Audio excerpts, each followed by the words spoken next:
This is Appalling News. I'm Paul Chatto. Honestly, it's hard to know what to start with today, but let's go with this one. The Supreme Court of Canada has decided that women are no longer women, but a person with a vagina. This came up in a recent sexual assault case, the details of which we won't go into here, but while the sexual assault charge was upheld, the Supreme Court said that it was problematic for a lower court judge to refer to the alleged victim as a woman. The more appropriate term should have been person with a vagina. Justice Sheila Martin wrote that a trial judge's use of the word woman may have been unfortunate and engendered confusion. This decision was touted as a test case for the principle of judges employing common sense assumptions.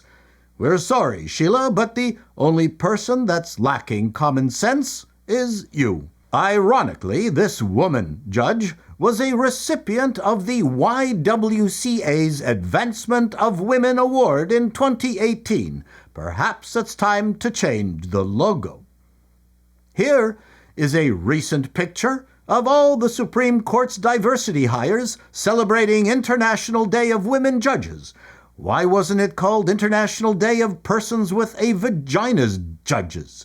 If you're going to demean and degrade all Canadian biological females, then you might as well start with yourselves, girls. Over to the left coast to British Columbia, Canada's Portland, Oregon, but with stores that have not been looted yet. Progressives are in hysterics for being stabbed in the back. For years, Canada's largest collection of natural fiber-wearing vegans who have sublimated their white guilt and use of deodorant by protesting alongside the Indigenous against all manner of industrial indignities such as logging and oil pipelines traversing through the pristine Rocky Mountains. But now the Squamish First Nations are building an ambitious mega development of 11 towers with 6,000 apartments on just over 10 acres of land in the heart of Vancouver. And because it's being built on reserve land owned by the Squamish, it's free of all of Vancouver's zoning rules. Progressives are furious that their favorite noble savages who whisper wise folklore to chipmunks could be responsible for this futuristic vision of urban living. City Councillor Colleen Hardwick said, "How do you reconcile Indigenous ways of being with 18-story high-rises?" You go, Colleen. Only a non-Indigenous person has the qualifications to tell the Squamish First Nations what it is like to be Indigenous.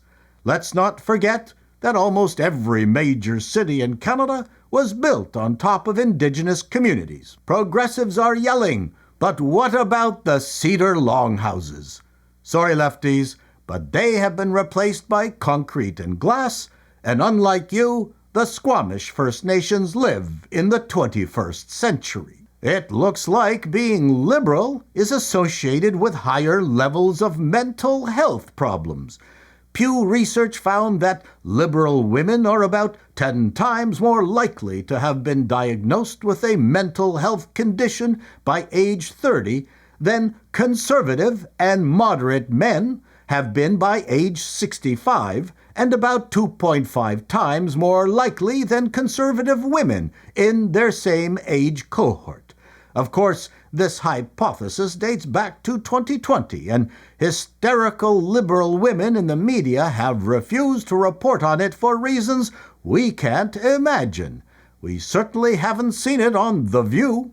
The results are shown in this figure that the combination of being white, young, liberal, and female produces by far the highest rates of assent. The majority of women in that group report having been told that they have a mental health condition. One psychologist suggested that liberal women may be more empathetic and thus bear a more significant burden for the suffering of others. But then he scrolled through Instagram and said, Jesus These bitches are nuts.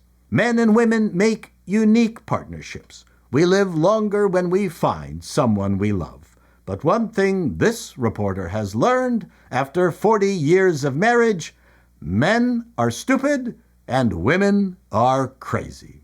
This is appalling news, and that's the way it is.